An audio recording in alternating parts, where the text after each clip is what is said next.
Boa noite a todos. Hoje, no mês de agosto, indo para a nossa aula de milagres e parábolas de Jesus, mais uma vez, com muita alegria.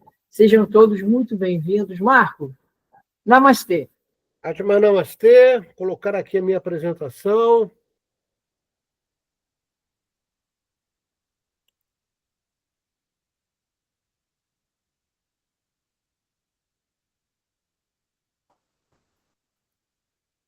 Está aparecendo, Marco? Todos vendo, né? Sim. Ok. Então, hoje nós vamos para a nossa quinta aula, né, sobre milagres de Jesus, falando dentro da nossa tabela do milagre 29 ao milagre 35, ok? Antes, eu acho importante a gente falar que nós acrescentamos uma aula. E o acréscimo dessa aula fez com que o curso, em vez de terminar em dezembro, terminasse em janeiro. Então, no mês que vem ainda, nós vamos fazer uma espécie de análise e síntese de todos os conhecimentos de Jesus que a gente pode entender. Tá? Não só os conhecimentos dele, como os ensinamentos ocultos de Jesus, que é uma coisa bastante interessante, porque quando a gente fala em ensinamentos de Jesus, tem um leque muito grande, né, de ensinamentos do mestre. Porém, esses ensinamentos que a gente vai falar, apesar deles serem chamados de ocultos, não é que Jesus não falou ou que o Evangelho, né, o Novo Testamento não publicou, não foi isso. São o que estava por trás daquela fala de Jesus. Isso é que são os ensinamentos ocultos de Jesus. E você vai reparar que nos ensinamentos ocultos tem muita coisa que a gente já falou, porque vem exatamente de escolas esotéricas, do budismo, do hinduísmo, tá? Que já falavam sobre isso, e Jesus, naquela época, entre os judeus, também já falava sobre isso, né? Com muita propriedade, e muita gente não entende. Né? Se você pegar, por exemplo, os católicos, eles não têm a compreensão do que estava por trás, eles simplesmente repetem as coisas que estão no Novo Testamento, mas eles não entendem bem o que está por trás. E vamos falar dos conhecimentos, tá? Os conhecimentos que eram comuns entre os grandes magos do universo, que no planeta Terra habitaram os primeiros habitantes da Lemúria, os primeiros habitantes de Atlântida, que vieram de Capela. Tá? Então, a gente vai ver que o Mestre Jesus já tinha todos esses conhecimentos. Tá certo? Então, é uma aula muito interessante. E depois, né, nós vamos ter 4 aulas falando sobre as parábolas de Jesus, que são ensinamentos corriqueiros, né, onde a gente, para entender, basta a gente entender qual é a moral, né, que aquele ensinamento está trazendo, ok? E você vai reparar que a cada aula nós vamos falar de 10 parábolas. Então, é troço à beça. Então, a gente sempre vai passar uma espécie de um cronograma para vocês lerem quais as parábolas que nós vamos tratar a cada aula, e a cada aula nós vamos dizer o que significa e o que representa de ensinamento para a população, porque as parábolas foram dadas ao povão, né? Os ensinamentos ocultos não.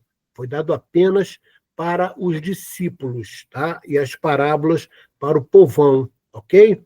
Então, nós vamos aí, a partir de outubro, entrar nas parábolas, tá? Mas antes, é muito legal falar tanto de os conhecimentos do mestre quanto os ensinamentos ocultos dele, ok? Então, vamos lá para a nossa aula de hoje, que é a quinta aula, a quinta e última aula, onde abordamos cada milagre, tá? Então, nós temos do milagre 29 ao milagre 35, tá? Cura do homem com membros inchados, né? É o hidrópico, ou seja, a pessoa que está com edema. A ressurreição de Lázaro, que é famosa. Cura dos 10 leprosos. A cura do cego Bartimeu, que é muito próxima de outras curas que Jesus fez. A maldição sobre a figueira, que, na realidade, muitos teólogos não consideram a maldição sobre a figueira como um milagre, tá? Por que entrou, então, no milagre, Marco? Porque outros teólogos acreditam que a maldição de secar a figueira foi uma espécie de um milagre, tá? E eu vou mostrar para vocês que não, ele está muito mais para uma parábola do que para um milagre. A restauração da orelha de Malco, muita gente pensa, né, que a orelha de Malco, que era uma espécie de soldado, né, dos judeus, né, que a orelha saltou, né, que Pedro corta a orelha dele e a orelha dele pula, e não foi isso, tá? Feriu, tá? Fez um corte, mas a orelha dele não sai do corpo dele, tá? E a segunda grande pesca, que é bem próxima à primeira grande pesca, ok? Então, esses serão os 5 milagres que a gente vai falar hoje, as quais terminamos, né, a explicação de cada um. Então, vamos iniciar primeiro, né, sempre com essa frase que eu acho maravilhosa, que a fé vê o invisível, acredita no inacreditável e recebe o impossível. Se não crerdes, não entendereis.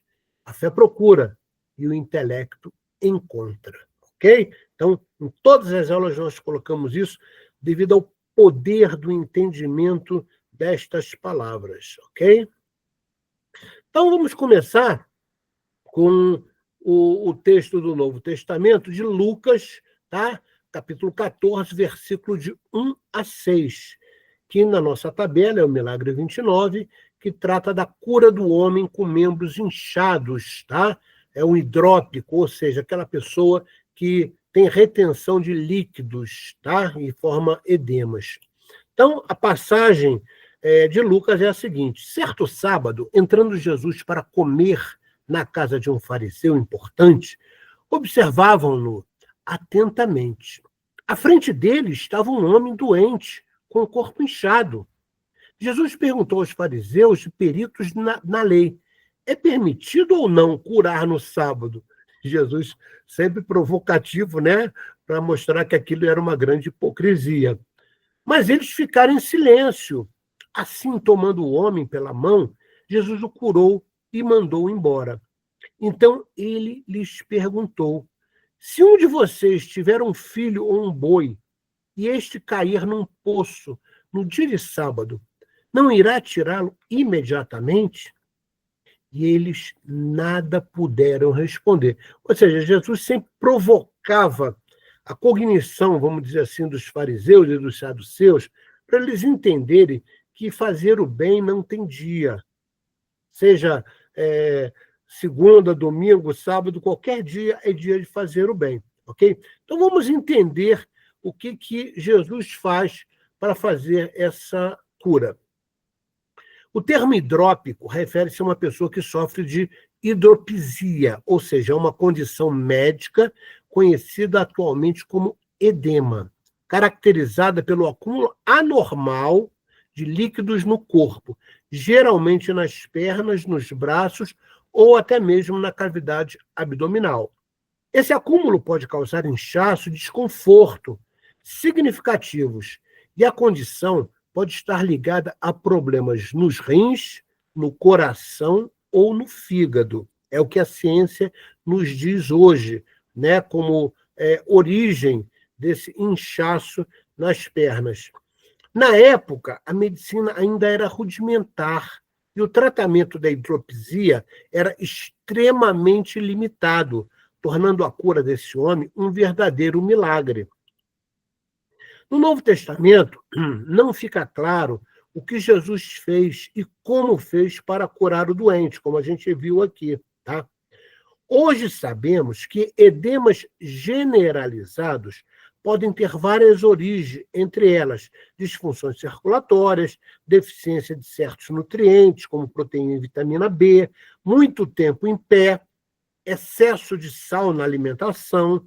Provavelmente, Jesus inoculou fluidos eletromagnéticos curativos no chakra Ajna, até porque em todas as imagens que a gente verifica, eu tenho vários livros de teologia, Jesus chega a tocar ele exatamente na testa. Então, eu acredito, sim, que ele foi no Ajna, que é o chakra responsável pela consciência, da atual encarnação, e no chakra da testa, associado ao seu poderoso mentalismo, corrigindo disfunções hormonais, tanto o chakra da testa quanto o chakra ajna tem glândulas. O chakra da testa está ligado ao chakra da coroa, né? Eles trabalham numa unicidade, e é a glândula pineal. E o chakra do ajna está ligado à glândula pituitária. Então, é responsável por várias funções hormonais. Entre elas, essas funções hormonais segregam um determinado tipo de substância, né, uma espécie de enzima, né, que cai na corrente sanguínea e produz essas alterações aqui, tá, nas disfunções circulatórias. Então, junto com esse conhecimento de Jesus, né, o toque eletromagnético no chakra ajna e no chakra da testa, junto com o seu mentalismo. Marco, quando você fala mentalismo, é o quê? Ele impulsiona aquele movimento que ele faz, né, com as mãos, através do seu poder mental. Tá? É o primeiro princípio hermético, né, que é o mentalismo. Dessa forma, ele corrige as disfunções hormonais, né, que são segregadas pelos dois chakras, e produzem proteínas no cérebro do doente que cairão em sua corrente sanguínea até chegar às células do seu corpo, com uma informação de despolarizar o que provocava o acúmulo de líquidos entre as células. Então, não é difícil hoje, com o conhecimento científico e médico que nós temos, de você entender isso. Mas imagina na época, se Jesus tivesse que explicar essa relação entre os chakras, as glândulas endócrinas, né, e a produção, né, de uma determinada proteína, corrigindo, né, os hormônios, né, que são segregados pelo chakra, para cair na corrente sanguínea, chegar exatamente nas células, né? E da célula passar uma informação para dentro do núcleo para corrigir essas disfunções. E como é que ele corrige? Ele despolariza aquilo que provocava o acúmulo. Né? Isso se refere, poderia ser, né, não só a disfunção circulatória, mas poderia ser também, por exemplo, uma disfunção de certo nutriente, tá? Poderia ser um excesso de sal na alimentação, e por aí vai. O sal é uma coisa interessante, ele tem que ser dado na medida certa. Né? O excesso de sal, né, faz essa correlação com o corpo de reter líquido. Porém, a ausência de sal, a ausência de sódio, produz uma enormidade de disfunções, inclusive cerebrais. Então, Jesus, sendo conhecedor de tudo isso, né, ele produz esse processo de cura desta maneira, ok? Então, milagre 29, conseguimos aí explicar com uma certa facilidade devido à nossa ciência médica atual. Vamos para o milagre 30, que é a ressurreição de Lázaro, a famosa ressurreição de Lázaro. E aí só está explicado, né, em João, capítulo 11, versículos 17 a 44. Olha como é grande, tá, essa passagem. Então vamos lá, para a gente entender depois como é que se explica isso. Chegando, pois, Jesus achou que já havia 4 dias que estava na sepultura. Então, quando Jesus recebe a notícia que Lázaro tinha desencarnado, né, tinha morrido, né, já tinha 4 dias que ele estava, né, dentro da rocha lá, sepultado, né? Ele sepultava colocando dentro de uma espécie de caverna. Ora, Betânia distava de Jerusalém quase 15 estádios, né? Então, uma forma de medição, tá? Era aproximadamente aqui, né, 300 metros, 400 metros, tá? Que é mais ou menos essa forma como o João se refere. E muitos dos judeus tinham ido consolar a Marta e a Maria, tá? Acerca de seu irmão, tá? Marta e Maria eram, né, na realidade, como se fossem tias, né, de Jesus, tá? Ouvindo, pois, Marta que Jesus vinha, saiu-lhe ao encontro. Então, quando Marta soube que Jesus estava chegando, né, foi encontrar ele. Maria, porém, ficou assentada em casa. Disse, pois, Marta a Jesus: Senhor, se tu estivesses aqui, meu irmão não teria morrido. Mas também agora sei que tudo quanto pedires a Deus, Deus te concederá. Então veja a fé de Marta em Jesus, em poder, né, para ela ressuscitar o irmão Lázaro. Disse-lhe então Jesus: teu irmão há de ressuscitar. Disse-lhe Marta: eu sei que há de ressuscitar na ressurreição do último dia. Quer dizer, havia entre os judeus a cultura, né, de ressurreição dos mortos no último dia, no juízo final. Então, quando Jesus fala isso, ela acredita que Jesus está se referindo a essa cultura judaica. Disse-lhe então Jesus: eu sou a ressurreição e a vida. Quem crê em mim, ainda que esteja morto, viverá. E todo aquele que vive e crê em mim nunca irá morrer. Crês tu isto?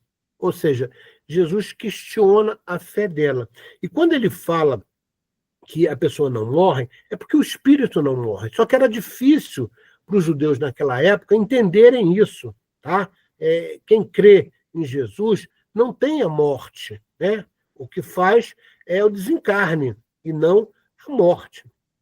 Disse-lhe ela: sim, Senhor, ou seja, ela confirma que tem a fé. Creio que tu és o Cristo, o Filho de Deus, que havia de vir ao mundo. Por que ela fala isso? Porque todas as profecias de Isaías, Malaquias, vários profetas do Antigo Testamento diziam que o Messias faria milagres entre o povo escolhido, né? Que para eles eram o povo escolhido. E dito isso, partiu e chamou em segredo a Maria, sua irmã, dizendo, né?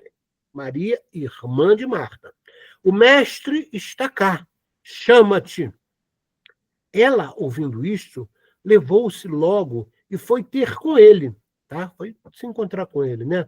Pois Jesus ainda não tinha chegado à aldeia, mas estava no lugar onde Marta o encontrara.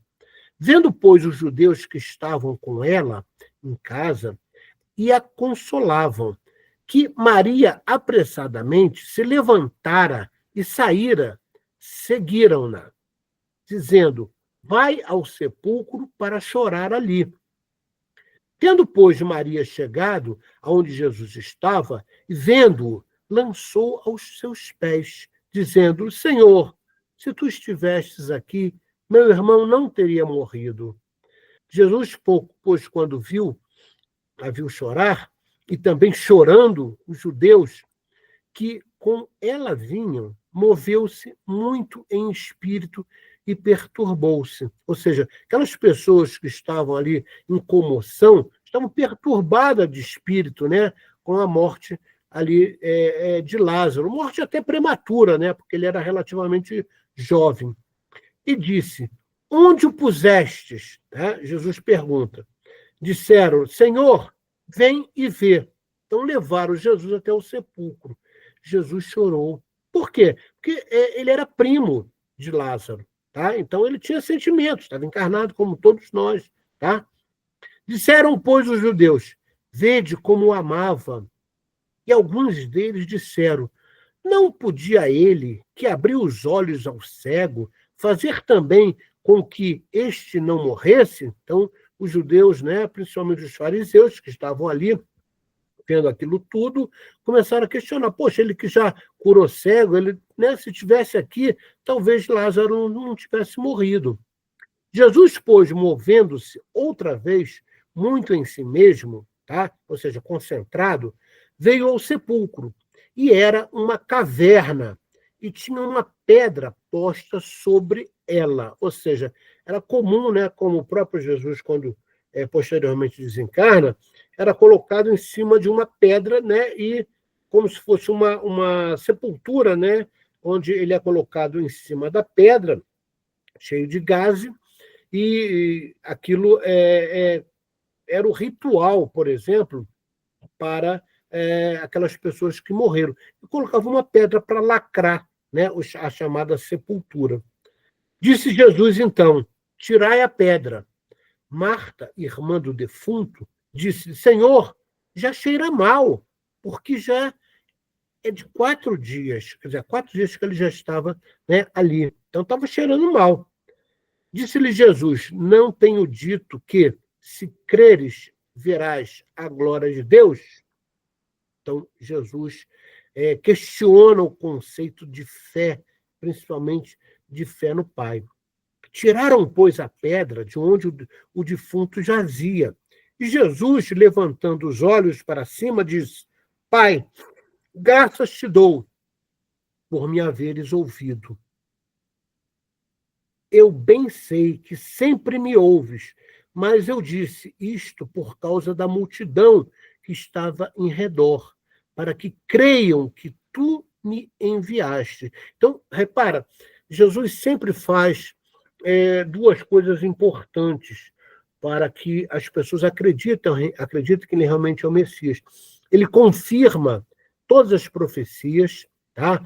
Profecias de Isaías, né? De vários profetas, né, do Antigo Testamento, e sempre que ele faz, ele, né, mostra que o poder que está nele vem do Pai. Então, essas duas coisas são comuns em quase todos os processos de cura que Jesus processa, tá certo? E tendo dito isso, clamou com grande voz, Lázaro, sai para fora. Então Jesus fala isso. E o que fora defunto saiu, ou seja, Lázaro saiu da lápide, né, onde ele estava deitado, e saiu andando, tendo as mãos e os pés ligados com faixas e o seu rosto envolto num lenço. Disse-lhe Jesus, desligai-o e deixa-o ir.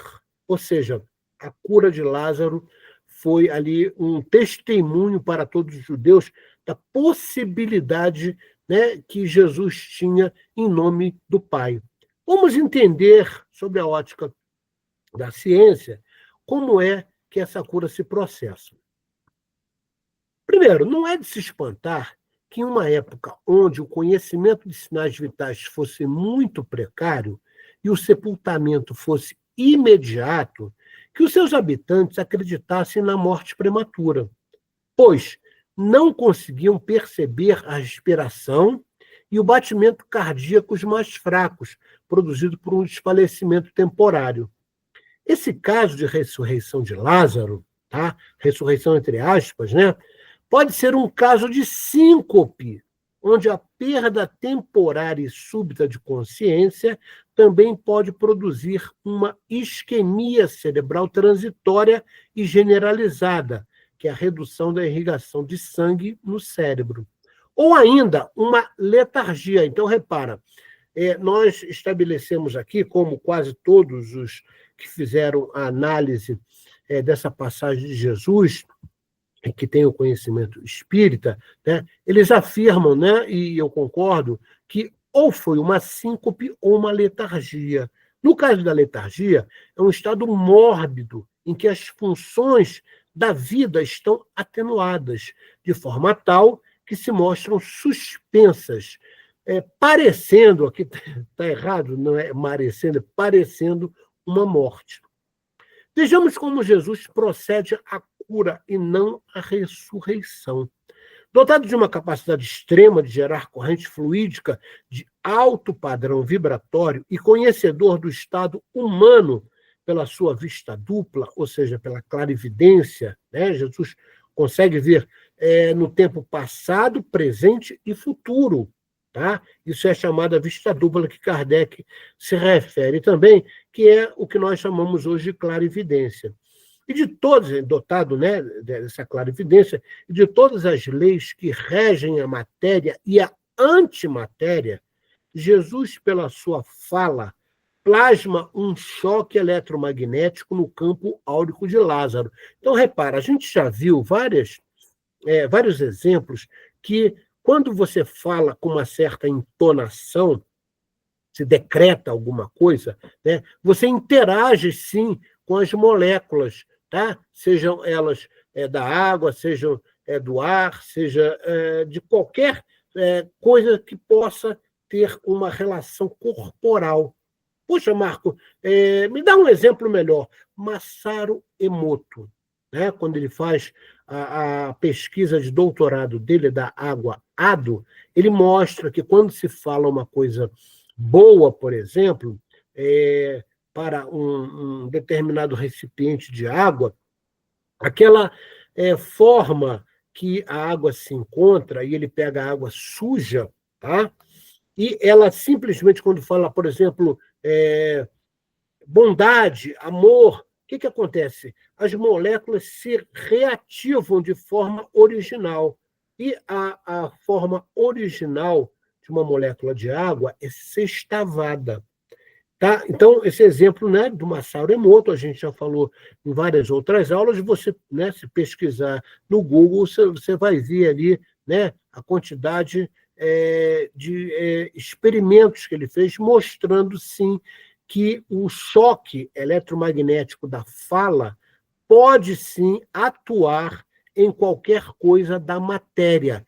O campo áurico, o que é o campo áurico? É a junção de todos os corpos sutis. É como se você somasse todos os corpos sutis e desse um chamado campo áurico, que envolve, né, todo o ser, envolve todos os corpos sutis, seu corpo físico, e é como se fosse uma bolha em volta. Como é matéria, porque a relação do corpo sutil, né, é matéria, sim, principalmente no planeta Terra, onde nós ainda estamos no mundo de expiações e provas. É uma matéria muito sutilizada, tá? E de onde se retira esta matéria, Marco? Está escrito no Livro dos Espíritos que os espíritos, quando vão encarnar, retiram os seus corpos sutis, ou seja, a matéria-prima do seu corpo sutil, do orbe,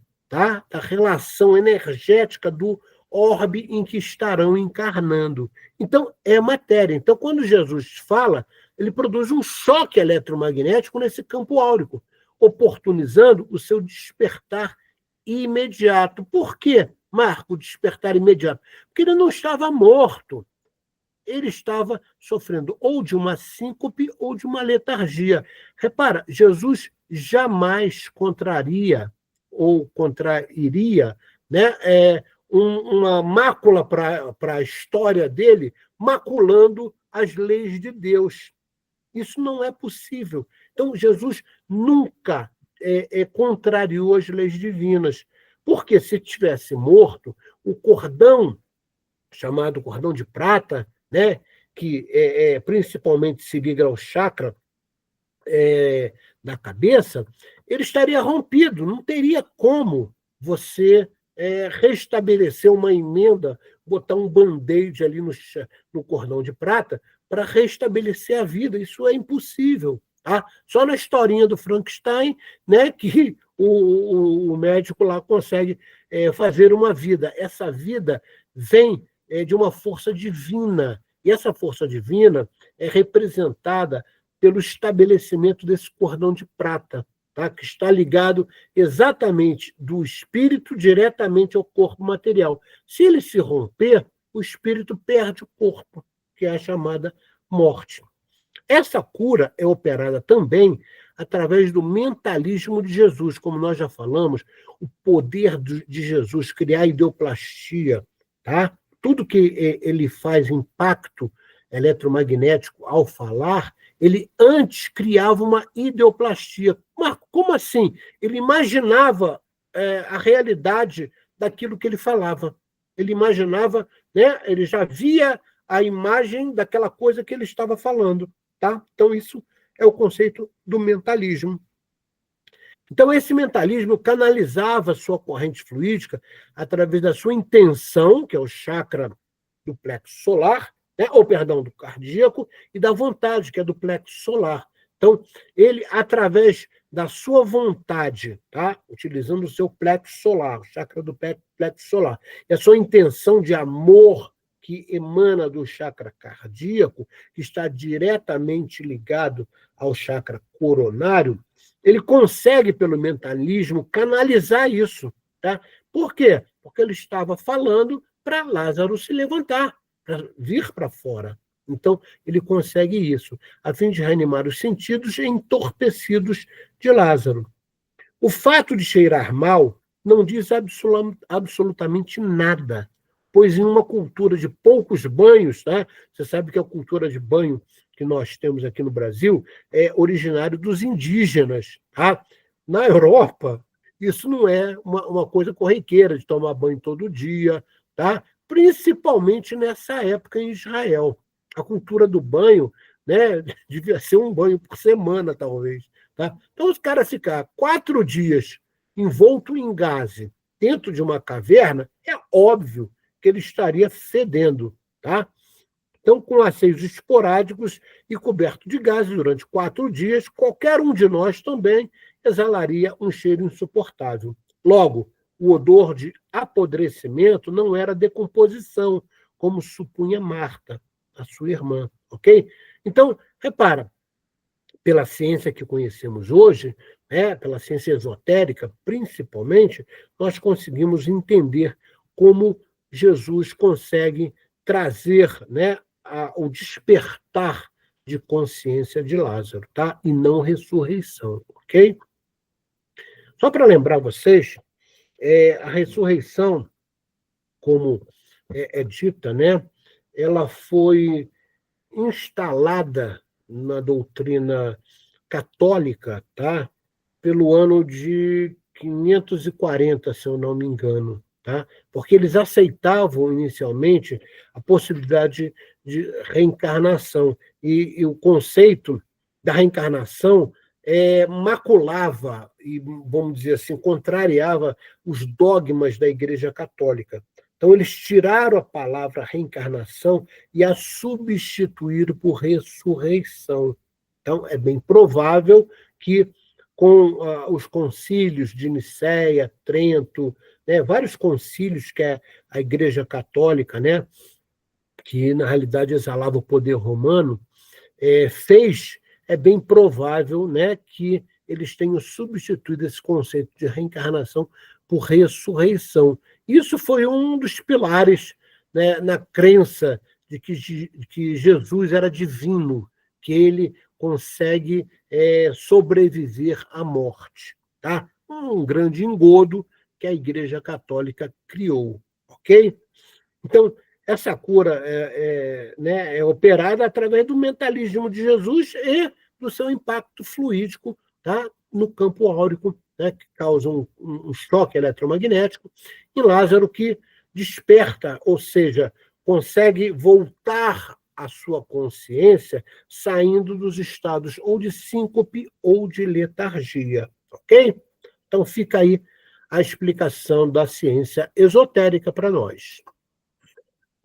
A próxima cura, o milagre 31, é a cura dos leprosos. Vamos ver o que Lucas nos traz de informação sobre isso. A caminho de Jerusalém, Jesus passou pela divisa entre Samaria e Galiléia.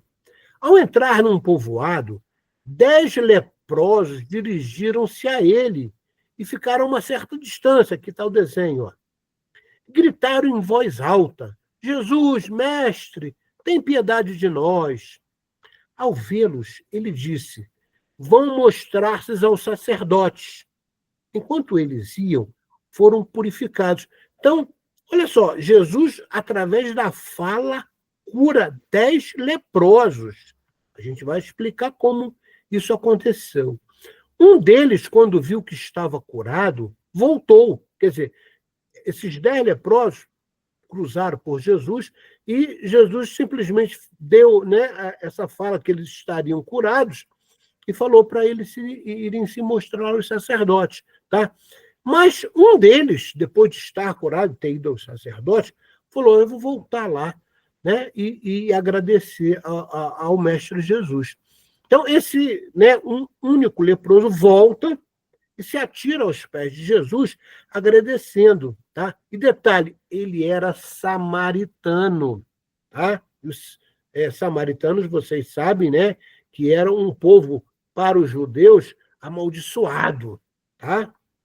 Marco, por que eles eram amaldiçoados? Porque na época dos reis, tá, eles contrariavam muitas coisas que os judeus, vamos dizer assim, cultivavam. Tá? Samaria foi praticamente exilada culturalmente dessa relação de crença que os judeus tinham. Tá? Eles achavam que o povo da Samaria não era digno, tá, de nada. Tá? E justamente esse cego, né, esse leproso, perdão, que volta para agradecer, era um samaritano. E Jesus perguntou: não foram purificados todos os 10? Onde estão os outros 9? Ou seja, Jesus mostra, né, que o conceito de gratidão é bastante louvável. Tá? Então Jesus questiona: ok, eu curei os 10, mas cadê os 10? Só tem um? Não se achou nenhum que voltasse e desse louvor a Deus, a não ser este estrangeiro? Caramba, só um voltou, e era estrangeiro, como eu falei, porque era samaritano. Então ele lhe disse: levante-se e vá, a sua fé o salvou. Mais uma vez, Jesus mostra que a fé é condição sine qua non para o processo de cura. Tá? Por quê, Marco? Porque a fé gravitaciona os fluidos que Jesus emite. Né? Se isso não ocorresse, o que aconteceria? Os fluidos bateriam, vamos dizer assim, entrariam em choque com o seu campo áureo, penetrariam nos seus corpos sutis, porém não seria fixado, não teria fixação pela ausência da fé. A fé faz uma espécie não só de gravitação, mas de imantação desses fluidos benéficos que Jesus traz. Tá? Então, explicando, né, sobre os 10 leprosos, Jesus cria uma corrente fluídica em direção aos 10 leprosos, como a gente já explicou, porém, para que a cura se opere, é necessária a manifestação da fé por parte do doente, a fim de atrair os fluidos curadores e depurar a lepra. Tá? Então, a hanseníase, ela, né, causa, vamos dizer assim, uma deterioração do conceito celular, né, harmonioso, e vai destruindo as células. Destruindo as células, pega o tecido epitelial, né, e começa a destruir a parte, né, da derme do ser humano. Jesus, com seu impacto fluídico, com efeito eletromagnético, consegue fazer o quê? Uma dissipação. Ele despolariza imediatamente essa possibilidade, né, desse... É um vírus, né? Tem outro nome que eu esqueci, mas é como se fosse um vírus, né? Hã? É uma bactéria, é um vírus e uma bactéria ao mesmo tempo, né? Que vai se proliferando nas células do doente. Tá?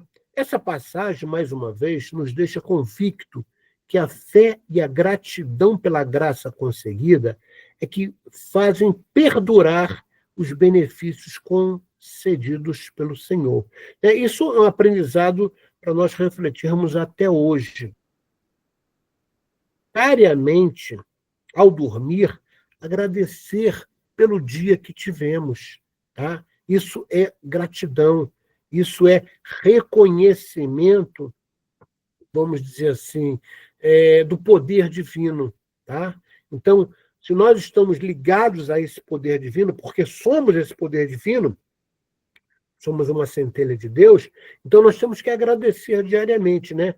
E essa passagem mostra exatamente isso, né? Com a volta de um samaritano para agradecer ao mestre, ok? Então, milagre 31, explicado. Milagre 32, tá? Nós, entre os 3 evangelistas que falam sobre esse milagre, nós escolhemos Marcos, tá? Capítulo 10, versículos de 46 a 52. É a cura do cego Bartimeu. E vieram para Jericó. né? Jesus e os seus discípulos. E saindo ele de Jericó com seus discípulos e uma grande multidão, Bartimeu, o cego, filho de Timeu, estava assentado junto ao caminho, mendigando. Aqui o Bartimeu aqui sentadinho, né? Ele ficava ali pedindo esmola, tal. E ouvindo que era Jesus, quer dizer, ele era cego, não era surdo, né? Quando ele soube que Jesus estava passando por ali, ele começou a gritar, né, o nome de Jesus, dizendo: Jesus, filho de Davi, tem misericórdia de mim. Por que fala filho de Davi? Porque os judeus acreditavam que Jesus era da linhagem de Davi, tá? A gente sabe que Jesus, né, não tinha nada a ver com Davi, né? Davi, posteriormente, muito tempo depois, reencarna como Adolf Hitler, né, só para você ter uma ideia. Tá?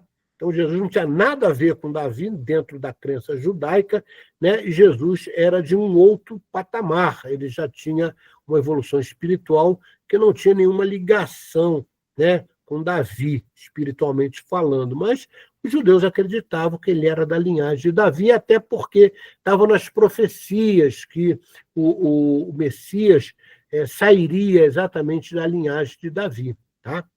E José era parente, bem distante, mas era parente bem distante de Davi, né? Vinha na mesma linhagem, né, de família de Davi, e Jesus, sendo filho de José, ele era da linhagem também de Davi, ok? Isso faz com que a profecia acontecesse, né? Estivesse ali corroborando com a profecia. E muitos o repreendiam para que se calasse, né? Então, ele ficou gritando: Jesus, tem misericórdia de mim. E, né, várias pessoas que estavam passando por ali: oh, fica quieto aí. Tá? Mas ele clamava cada vez mais: filho de Davi, tem misericórdia de mim. E Jesus, né, ouvindo aquilo, para e disse: ó, chama esse mendigo aqui, tá? Chama esse cego aqui. E chamaram o cego, né? Dizendo-lhe: ó, tem bom ânimo, levanta-te, que ele te chama, ou seja, Jesus está te chamando, vai lá. E ele é levado aqui, ó. Você vai ver aqui né, ele sendo levado, né, por outros judeus que estavam por ali, na presença de Jesus, tá? E ele, lançando de si a sua capa, levantou-se, tá? Ele estava com uma capa, como vocês podem ver no desenho acima, tá? E ele foi em direção a Jesus, né? E chegando lá junto a Jesus, né? Jesus pergunta a ele: que queres que eu te faça? E o cego, né, o Bartimeu, fala assim: mestre, que eu tenha vista. Ele queria ver novamente. E Jesus lhe disse: vai, a tua fé te salvou. E logo viu e seguiu a Jesus pelo caminho. Então, repara, não tem muita explicação aqui de como ocorre essa cura, tanto em Mateus quanto em Lucas também. Eu peguei a passagem mais completa, que era de Marcos. Tá? Então, Jesus simplesmente fala para ele que ele pode prosseguir a sua vida porque a fé dele salvou ele e ele voltou a ver. Vamos ver como é que isso deve ter acontecido. Essa passagem de Jesus curando o cego de Jericó é o Bartimeu, tá? Não nos dá subsídios para entendermos bem como o mestre realizou essa cura. É bem provável que essa cura tenha acontecido de modo parecido às demais curas que Jesus realizou, quando não havia defeitos no DNA. Ou seja, o defeito do DNA normalmente e acontece em cegos de nascença. Então, é bem provável que Bartimeu tenha adquirido essa cegueira, pois ele não se utiliza de sua saliva. Por que você fala isso, Marco? Porque você vai reparar que nas outras curas, quase sempre Jesus cuspia, né, utilizando a saliva dele, pelo fluido, né, da saliva dele, como um ativador das partículas que a gente encontra na Terra, como foi o caso, né, quando ele faz aquela cura ali junto à piscina, que ele manda se banhar em Siloé. Tá? Precisava de um tempo para corrigir, né, que era o DNA. Só que nesse caso não houve essa passagem. Jesus não cuspiu, Jesus simplesmente falou para ele, né, que a fé dele tinha curado ele. Ou seja, Jesus impõe as mãos sobre os olhos do cego, inoculando fluidos de alto teor vibracional, somado ao seu poderoso mentalismo, despolarizando e reduzindo a pressão intraocular, ou seja, se era um glaucoma, Jesus, através do seu mentalismo e com a inoculação fluídica, ele consegue fazer o quê? Despolarizar esta pressão intraocular, que é o glaucoma, que gera a cegueira, né? Até hoje a gente sabe disso. Ou removendo e despolarizando a opacidade do cristalino, que gera a catarata. Então, repara, é bem provável, não sendo um cego de nascença, que Bartimeu tivesse ficado cego, ou através, né, de uma produção de um glaucoma, que é a pressão intraocular, ou a opacidade, ou seja, fica opaco, cristalino, e a pessoa também fica cega na catarata. Ok? Então, Jesus, através de sua mão, com inoculação fluídica e pelo mentalismo, ele simplesmente despolariza essa pressão ou despolariza o que leva à opacidade do cristalino. Então, não tem mistério, a gente consegue entender perfeitamente como a cura do cego Bartimeu se procedeu, ok? Milagre 33. E aí a gente colocou, são duas passagens curtas, tanto Mateus quanto Marcos, para vocês repararem uma coisa. Em Mateus a gente encontra assim: e de manhã, voltando para a cidade, teve fome, falando de Jesus. E avistando uma figueira perto do caminho, dirigiu-se a ela. E não achou nela senão somente folhas. É comum, né, que a figueira, quando dá folhas, ela também dá fruto. Tá? Então, isso era comum, né? Todo mundo conhecia isso ali naquela região. E disse-lhe: nunca mais nasça fruto de ti para sempre. E a figueira secou imediatamente. Então, em Mateus, você vai reparar que Jesus, ao constatar que não tinha frutos, né, somente folhas, aquilo era uma espécie de aberração. Então, Jesus amaldiçoa. Peraí, para pensar. Jesus amaldiçoando a natureza. A natureza provém de Deus. Tem alguma coisa errada aí, Marcos? A gente vai ver que tem sim.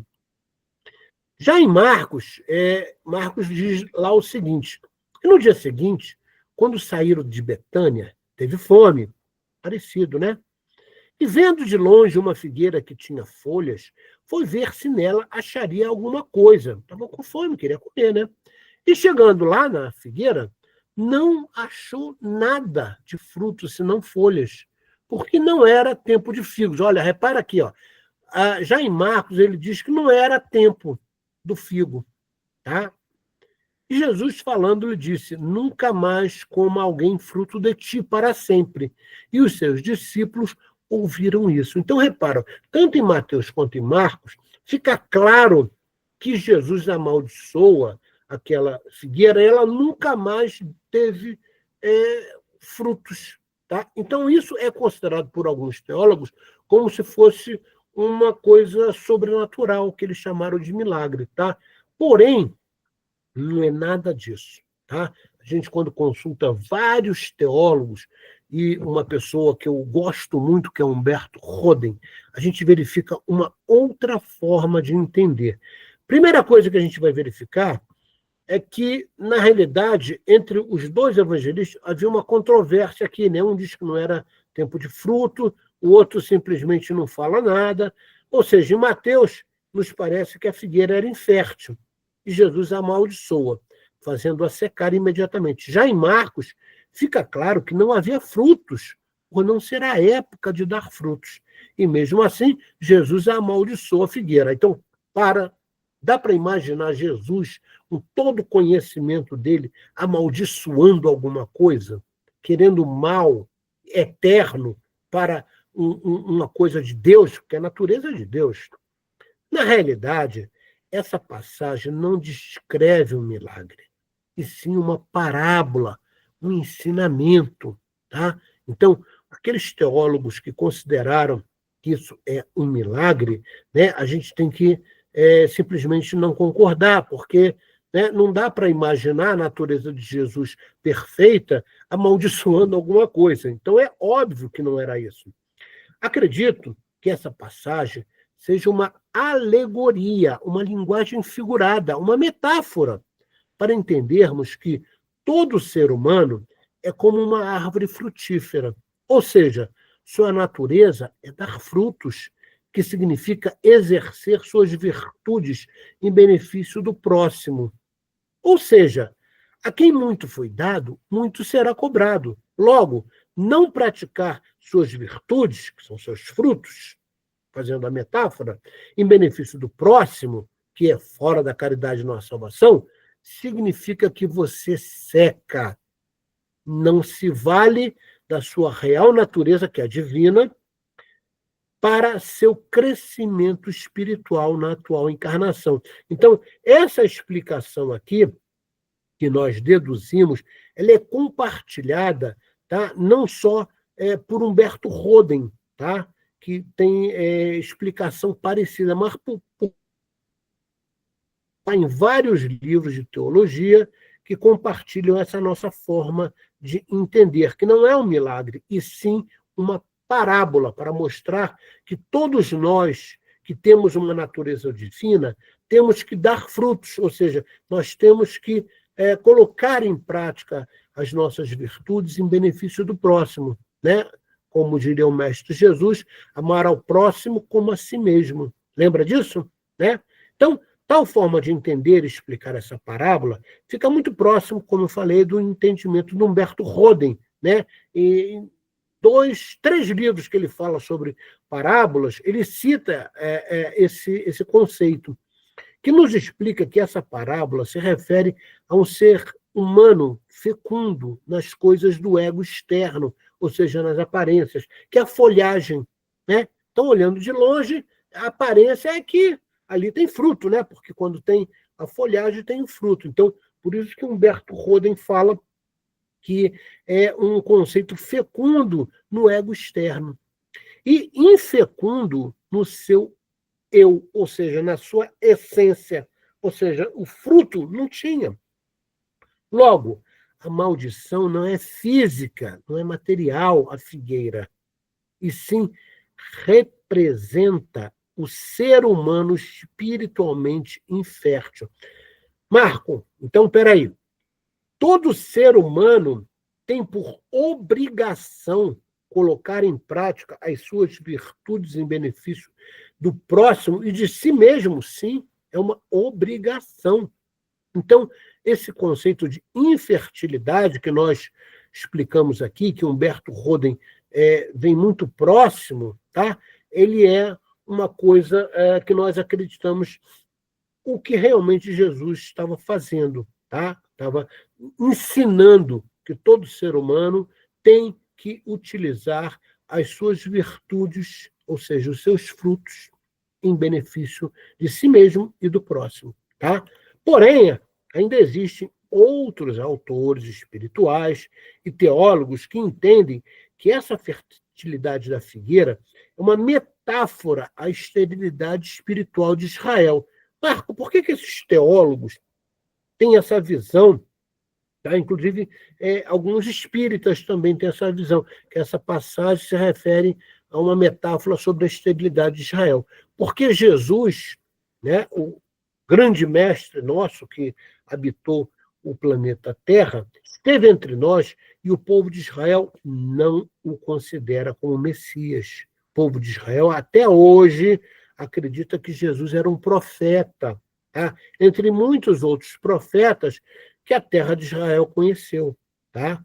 E essa, vamos dizer assim, esse ensinamento, né, que os teólogos reafirmam, junto com muitos outros da área espiritual, trazem esse conceito de que Israel sempre vai passar por muitas dificuldades, tá? Até eles entenderem, tá? Quase, né, todos que não entenderem isso estarão indo para Quiron, que é o planeta onde vai habitar os exilados da Terra, e eles não conseguirão herdar a Terra exatamente por isso. Então, essa esterilidade espiritual do povo, né, da maioria do povo de Israel, é uma outra forma de entender essa passagem da maldição sobre a figueira.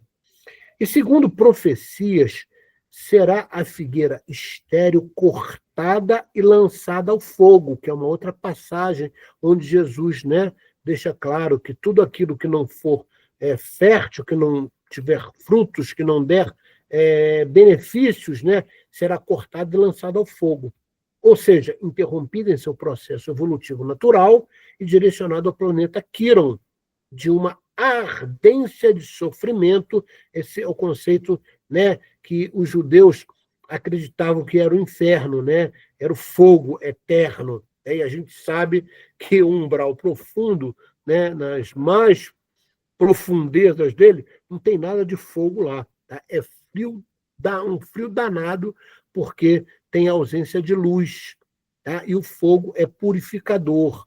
Então, por isso que os judeus, eu usei, né, a tradução desse termo, ardência de sofrimento, que representa o conceito de inferno, né, que a gente chama hoje de umbral, a fim de aprendizado. Repara, todo o conceito de exilados do planeta Terra, que a gente sabe hoje, que vão para o planeta Quiron, que é quase 10 vezes maior do que o planeta Terra, não é castigo. Tá? Da mesma forma que não foi castigo os exilados de Capela vindo para cá. Né? Foi uma forma e uma nova forma de reaprendizado, infelizmente, passando por momentos de sofrimento. Porque quando você não aprende na dor, você aprende no amor. Então, esses exilados de Capela e agora os exilados da Terra, infelizmente, estão e estarão aprendendo na dor, na plenitude dos tempos que parece estar chegando, que é o mundo de regeneração.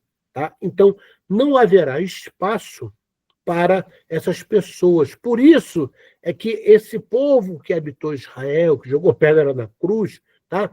É bem provável que, se com as passagens em suas reencarnações, não conseguiram entender que Jesus realmente era e é o Messias, eles, né, não creram na coisa principal de aprendizado para o mundo, que não são só os ensinamentos do Mestre Jesus, são seus exemplos. E quando você não considera ele como se fosse realmente um enviado, né, do Pai para nos dar esse exemplo, você considera ele um profeta. Só que profeta a gente tem um monte, né? Então, o destino, infelizmente, é o reaprendizado, né, através da dor, nesses novos mundos que estão chegando, entre eles Quiron. Ok? Então, para o mundo de regeneração, nós sabemos que apenas os mansos e pacificadores herdarão a terra. Então, isso explica de forma bastante confortável, né, que isso não é um milagre, é uma metáfora, é uma parábola, ok? Milagre 34, restauração da orelha de Malco. Muita gente interpreta, né, esse conceito totalmente equivocado. Vamos ver lá o que diz em Lucas, né, capítulo 22, das passagens entre 49 e 51.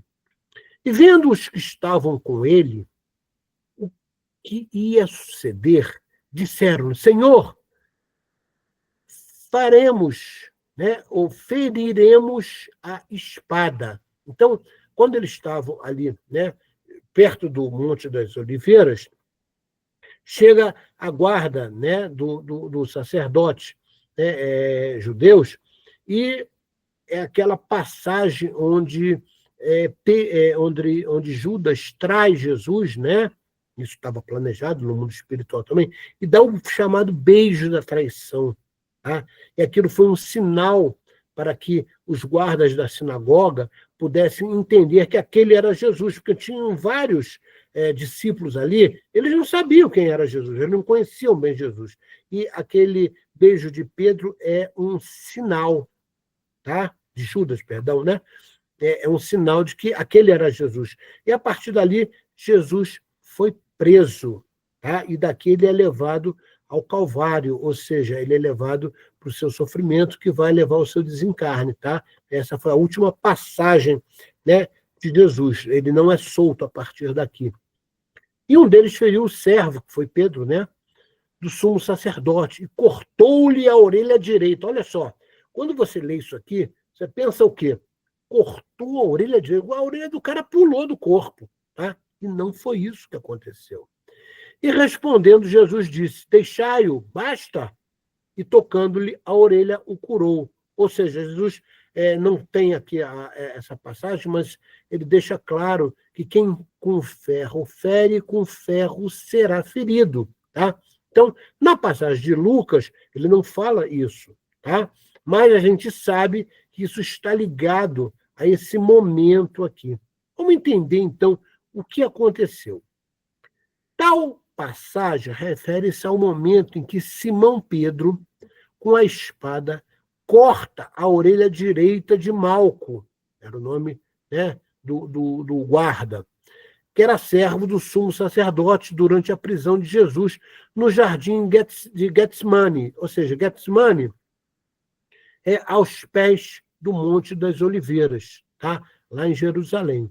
Jesus, então, pede a Pedro que guarde a espada e cura a orelha de Malco, e ainda explicando a Pedro que ele deve aceitar o sofrimento que lhe foi destinado pelo Pai, de acordo com as profecias. Ou seja, como eu falei para vocês, Jesus fazia tudo para que as profecias se concretizassem, né? E vários profetas já diziam, tá? Isso é constatado no Antigo Testamento, que o Filho do Homem, ou seja, Jesus, o Messias, seria entregue para ser morto. Tá? E ele é entregue por quem? Por Judas. Né? Então, a profecia estaria se cumprindo. Ok? Vamos entender, então. Tanto em Lucas como em João, não fica claro os detalhes sobre esse corte. Tá? Aqui a gente colocou só Lucas, mas em João também não fica claro como é que aconteceu esse corte. E nem como Jesus processou a cura da orelha de Malco. Porém, podemos entender que a orelha de Malco não foi separada do seu corpo, e sim ferida pela lâmina da espada de Pedro. Admitindo tal hipótese, não fica difícil entender que Jesus, ao tocar a orelha ferida de Malco, inocula fluidos eletromagnéticos pela sua mão, amplificados pelo seu mentalismo poderoso, cauterizando imediatamente o referido corte. A gente já deve lembrar que essa cauterização produzida pela expansão eletromagnética do campo áurico de Jesus, já no passado havia feito a cura daquela mulher que estava sangrando, né? Estava com uma hemorragia, e ao tocar as vestes de Jesus, ela puxa pela sua fé, né? Gravitaciona fluidos eletromagnéticos que estancam imediatamente a sua hemorragia. Por quê? Porque cauteriza. Então não fica difícil você, sabendo que a orelha de Malco não saiu do seu corpo, que Jesus toca e simplesmente cauteriza e para de sangrar imediatamente. Tá? Então, isso é o quê? Uma inoculação fluídica eletromagnética conduzida pelo mentalismo do mestre. Então, também não tem nenhum mistério para entender esse processo de cura. Ok? Vamos, então, para o último milagre que encerra os 35 milagres que nós colocamos aí como aprendizado. Essa passagem só acontece em João, não tem outro evangelista que cite essa segunda grande pesca. Então, vamos entender o que João fala no capítulo 21, dos versículos de 1 a 11. Então, vamos lá. Depois disto, manifestou-se Jesus outra vez aos discípulos junto ao mar de Tiberíades, tá? Que é o mar da Galileia, tá? Era chamado de mar de Tiberíades por causa do imperador, né? Tibério, mas também era conhecido como mar da Galileia, tá? e também Lago de Genezaré, tá? Era um outro nome do mar de Tiberíades, e manifestou-se assim, Jesus falou, né? Estavam juntos Simão, que é o Pedro, né? Tomé, chamado Dídimo, e Natanael, que era de Canaã, da Galileia, os filhos de Zebedeu e outros 2 dos seus discípulos. Ou seja, tinha um número bom ali de discípulos, né? Quando Jesus estava por ali. Só que o que está acontecendo aqui é que isso acontece depois da morte de Jesus. Ou seja, já estava na época do ressurgimento de Jesus. Tá? Então, olha o que acontece. Disse-lhe Simão Pedro, vou pescar. Então, eles estavam lá, né? Simão Pedro simplesmente falou, vou pescar. Aí disseram os outros, a gente vai com você também. E foram, subiram, né, no barco, e logo, né, naquela noite, não apanharam nada, não pescaram nada. Tá? E sendo já manhã, Jesus se apresentou na praia, mas os discípulos não o conheceram. Não conseguiram acreditar que era Jesus, então não conheceram Jesus. Jesus se aproxima deles, mas eles, né, veio um homem ali chegando, mas eles não conseguem identificar que é Jesus, até porque acreditavam que Jesus estava morto. Como eu falei para vocês, esse episódio ocorre já na ressurreição do Mestre. Disse-lhes, né, Jesus, filhos, tendes alguma coisa de comer? Então Jesus pergunta a eles. Eles responderam, não. E ele lhes disse, lançai a rede para o lado direito do barco e achareis. Lançaram-no, pois, e já não a podiam tirar pela multidão de peixes. Então Jesus fala, lança ali a rede e ali vocês vão achar peixe. Isso aconteceu. Então aqueles discípulos, aquele discípulo, que Jesus amava, que era João, que a gente sabe que depois de muitas encarnações, veio a ser Kardec e, posteriormente, Chico Xavier, que era o discípulo amado de Jesus, que todo mundo se refere, João, né, disse a Pedro, é o Senhor, ou seja, João reconhece que é Jesus. E quando Pedro ouviu que era o Senhor, cingiu-se com a túnica porque estava nu. Ou seja, você sabe que o Pedro, ele era bastante ignorante, né? Ele era distímico, né? Ele tinha o que a gente chama hoje de síndrome da raiva, né? Ele era mal-humorado, tá? E ele estava ali pescando e, né, na época eles usavam túnicas, né, como se fosse um pano por cima do corpo, e simplesmente naquele movimento de pescar, a túnica caiu, tá? E caiu, ele estava ali nu. Quando ele, né, ele recebe a notícia de João que era o mestre, ele fica com vergonha e ele se atira no mar. Puxa vida, estou nu aqui na presença do mestre, então ele se joga no mar de vergonha. E os outros discípulos foram com o barco, porque não estavam distantes. Então, aqui mostra para vocês, né, que Jesus chama eles e eles se aproximam, tá? Pelo barco. Porque não estavam distantes da terra, senão quase 200 côvados. O côvado, na realidade, equivale mais ou menos a 90 metros, ou 295 pés. Então, 90 metros não é muito distante ali da margem onde Jesus estava. Tá? Então, o côvados era uma forma de medir a distância na época em Israel. Um côvado é uma antiga unidade de medida de comprimento, correspondendo à distância entre o cotovelo e a ponta do dedo médio. Tá? Então, repara, ele estava aproximadamente, né, como ele coloca aqui, 200 côvados, como se fosse 200 medidas que vão do cotovelo até a ponta do dedo médio. Tá? Então, pegando basicamente o antebraço e a mão. Tá? Isso corresponde mais ou menos a 90 metros.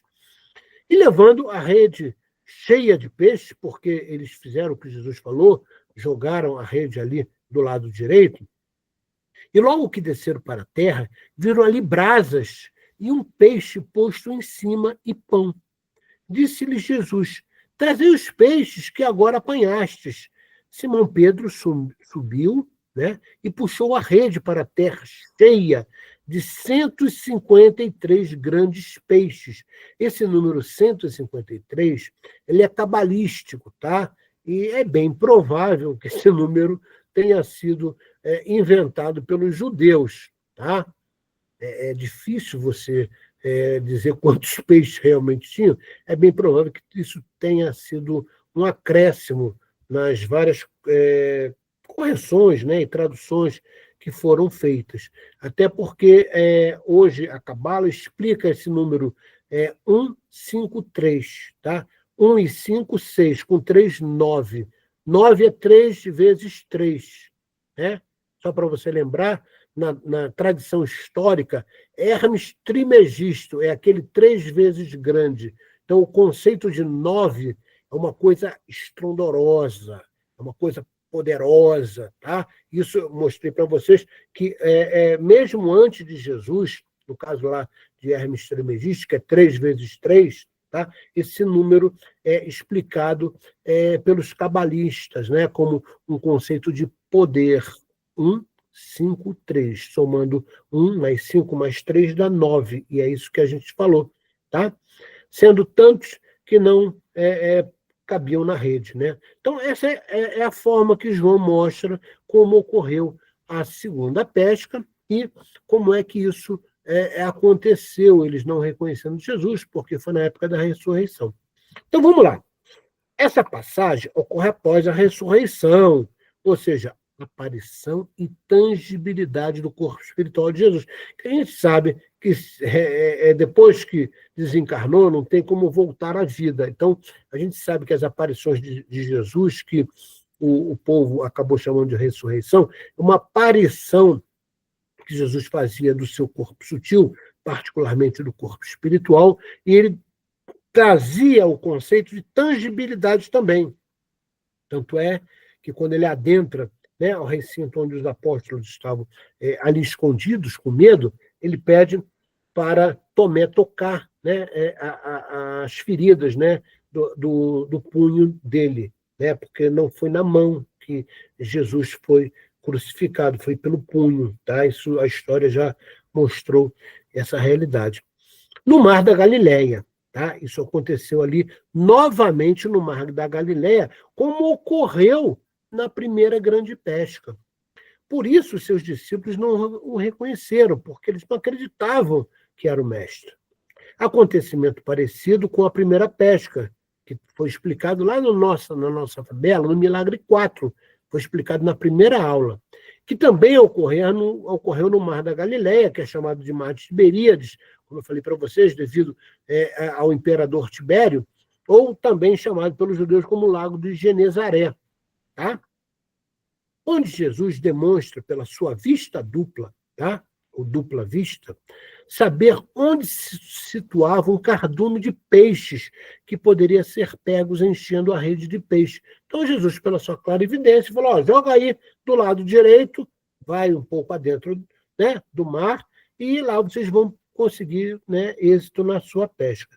Tal fato reforça o convite de Jesus ocorrido na primeira pesca, convidando seus discípulos a se tornarem pescadores de homem. Lembra? Na primeira pesca que nós explicamos, na primeira aula nossa, que foi lá o Milagre 4, Jesus convida, né, a todos, particularmente a Pedro, a ser um pescador de homens. Tá? E, por incrível que pareça, no mesmo mar, no mesmo local praticamente, tá? Jesus reforça o pedido. Por que Jesus reforça o pedido, Marco? Porque Jesus já tinha desencarnado. Ele faz essa, entre aspas, ressurreição, fazendo uma aparição, né, e tangibilizando seu corpo espiritual. Então, ele precisava saber realmente que aqueles que estavam destinados a levar a palavra dele ao mundo realmente estavam predispostos a isso. Então, essa segunda pesca, que é explicada apenas por João, né, na realidade é um reforço ao conceito de que eles seriam os pescadores de homens. Ok? Então, nós encerramos, né, os 35 milagres de Jesus, se houver qualquer dúvida, passe para a Simone, e ela me passa pelo WhatsApp e eu respondo o mais rápido possível. Eu só tenho a agradecer a cada um de vocês que esteve comigo até aqui, desejar a vocês, né, um final de noite maravilhoso. Não esqueçam de fazer suas preces, pedindo ao mentor, agradecendo, e pedindo ao mentor levá-los para locais de tratamento, cura ou trabalho. Tá certo? Então, Ok. um abraço, Marco, fiquem na paz de Deus. Opa, encaminhei a mensagem para você aí depois no Telegram, dá uma olhadinha tá na bom, situação. ok. Bom, até a próxima aula aí. Parabéns aí pela exposição. Muito obrigado pela aula. Ficou muito Tá legal. certo, querido. Um abraço. Simone, um Obrigado, abraço. pessoal. Boa Simone, noite Tudo de para bom. todos. vou te passar o material agora, logo, Tá bom. e amanhã, 3h30, a gente grava outra aula. Tá Tá bom? perfeito. Estaremos Gente, Certo. um abraço, namastê, beijo para Beijo, todo mundo. pessoal. Obrigado. Beijo. Boa semana para Abraço. todos. Bom mês para Gratidão todos. aí, Marco. Gratidão, Simone. Gratidão, gratidão. Tchau, um abraço. Fiquem com Deus.